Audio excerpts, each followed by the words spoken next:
Well, hi, hello, how are you, everyone?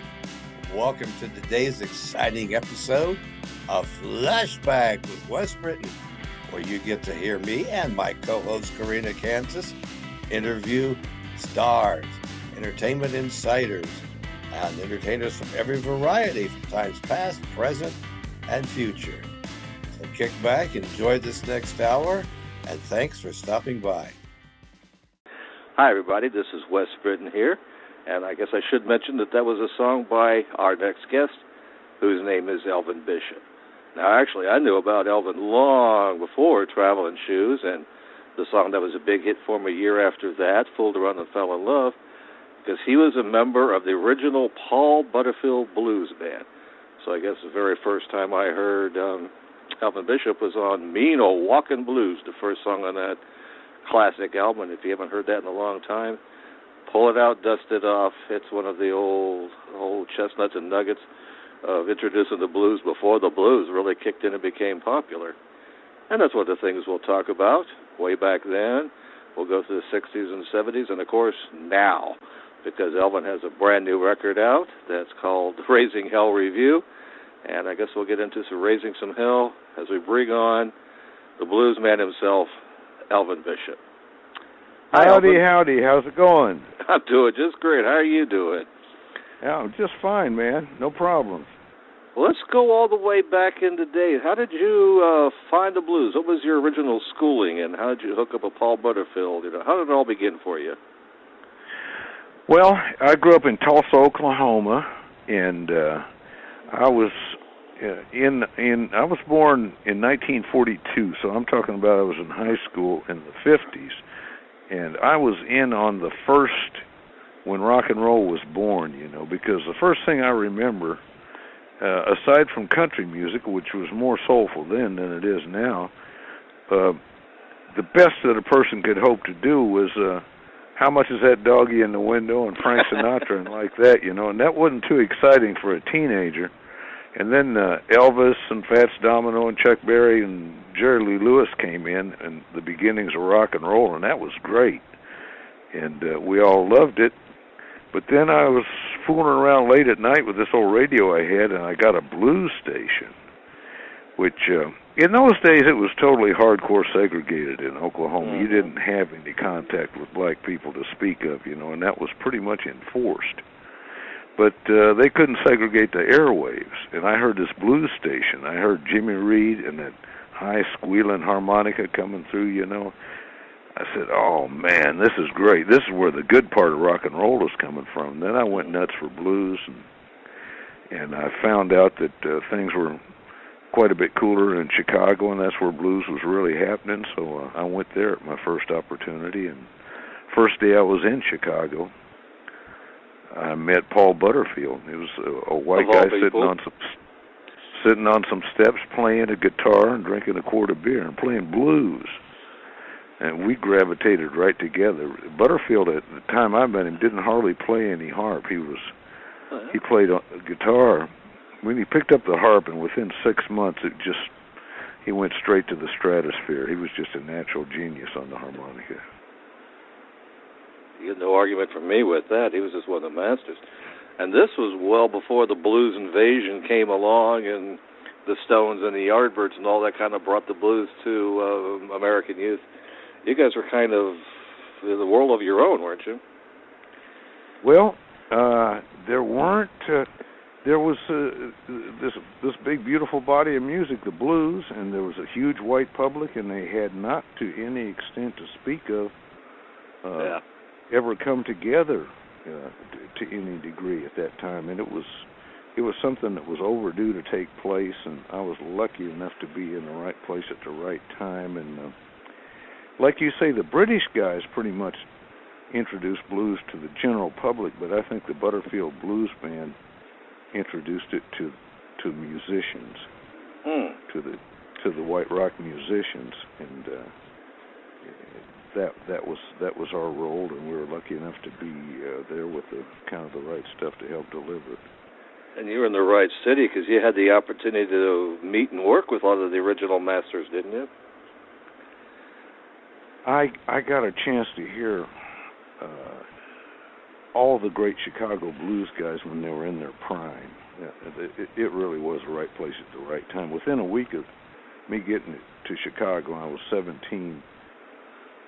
I was out listening to Muddy Waters in the Southside Blues clubs, and it's kind of been a 100% switch from what it was then. Blues was the living, popular music of the black public then, like rap is now, you know. Mm-hmm.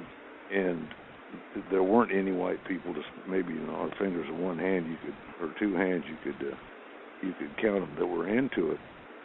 Now it's pretty much the total opposite, you know, for blues.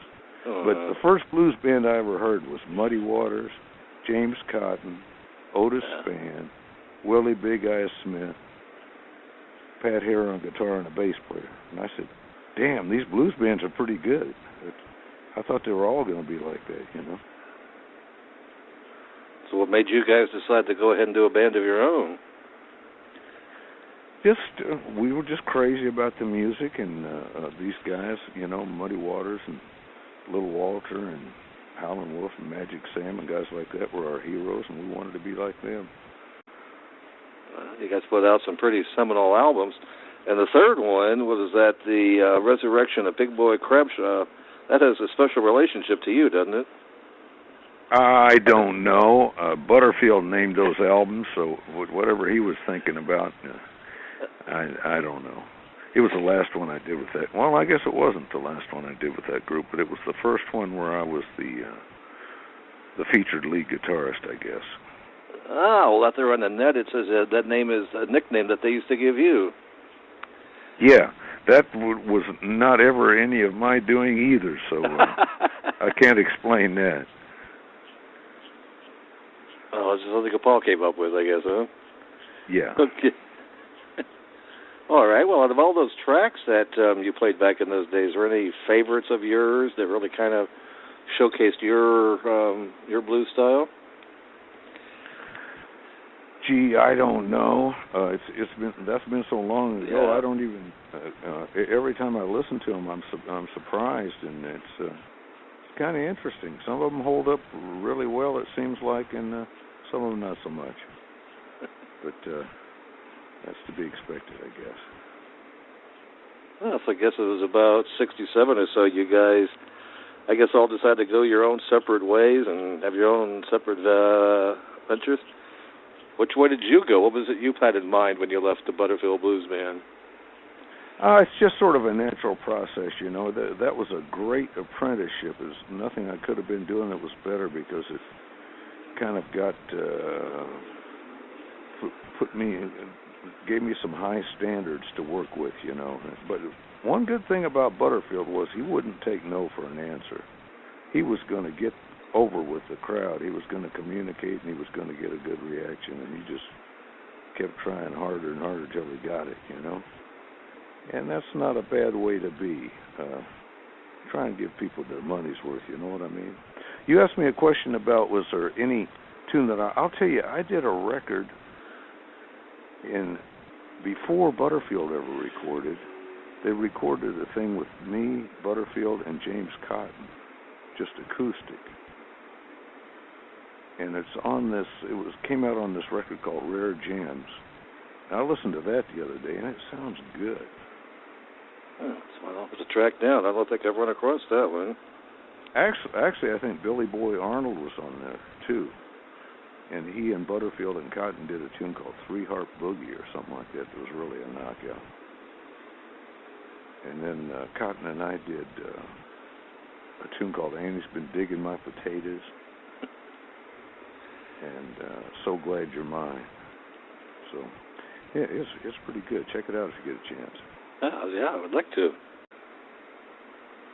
Well, what was the record label? I'm trying to remember the Traveling Shoes album, because you had, I think, Little Bird on there. You had one of my favorite lines on there, is you told the crowd that, okay, you noticed it was a small crowd, and you didn't care because you didn't need a lot of people to have a good time. The best time you ever had was there wasn't but two of you in the room. Yeah, I stole that line from Sam Ray. That was a fun album. Yeah.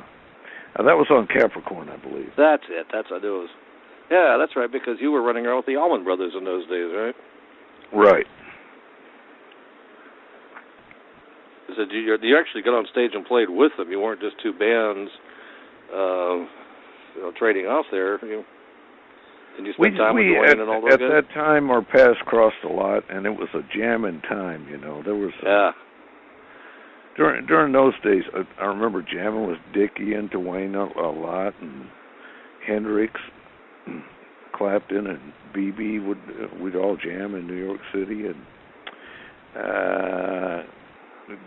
guys don't get together quite so much anymore. It's more of a kind of a plain old business atmosphere on the gigs now, I think. But, well, how did your big hit in '76 come about? Fooled Around and Fell in Love, because you had another interesting lead singer and drummer on that particular cut. Drummer? Yeah, wasn't he the one that also went along with Nicky to Starship? Oh, yeah, Don Baldwin, right, you're talking about. Yes, yes. Well, I wrote the tune, and I had tried to get 2 or 3 other people to sing it, and then nobody was too interested for some reason. And we went in to cut an album, and the producer said, well, we're short one piece of material. You got something else you can throw in here, So I said, let's try and... We cut a track of, that's the music without the singing, of Fooled Around, Fell in Love, and it came out pretty nice, and I gave it a shot singing, and I said, nah, this don't butter the biscuit, Let's, maybe we can get Mickey to take a shot at it, and he did, and he just killed it, so there you go. It wasn't too long after that Nicky and Danny hooked up with Grace Slick and whoever was in Starship at that time, because they kept changing, and of course he had hit after hit in the 80s during that incarnation. Right. So is that his first record, Fooled Around and Fell in Love? I think he'd done a couple before with me, and when I met him he was playing with Mickey's from Cairo, Georgia. It's a little town down towards the Florida border. And a friend of mine named Gideon, who was a gospel rock singer, had met Mickey down there and brought him to San Francisco, and Mickey was singing gospel when I first met him. And I just loved his voice, so I asked him to get in the band, and that's how that happened. I saw Mickey about a month ago. We did a concert together in Florida, and it was really a lot of fun. It was great to see him. He looks great. He sounds great still, and you gotta love that guy, He's going to be a guest, a special guest. We're doing the Legendary Blues Cruise again this fall, and he's going to be a guest with my band. Well, since you mentioned it, I guess it's time to let folks know that Elvin's new album, the one that just came out, I guess back in May, is called Raising Hell Review, and that was recorded on a blues cruise, wasn't it? Yes, it was. So how'd that come about? Well, I decided to do a review last year because I got to thinking of guys that as you travel around the country, your paths cross, and you get a chance to jam with them, and things click, and they're really great musicians. You don't get a chance to see them much, so I figured I'd try and put together a little review so we could at least play a week together. And it sounded so good that I talked him into recording it on the boat.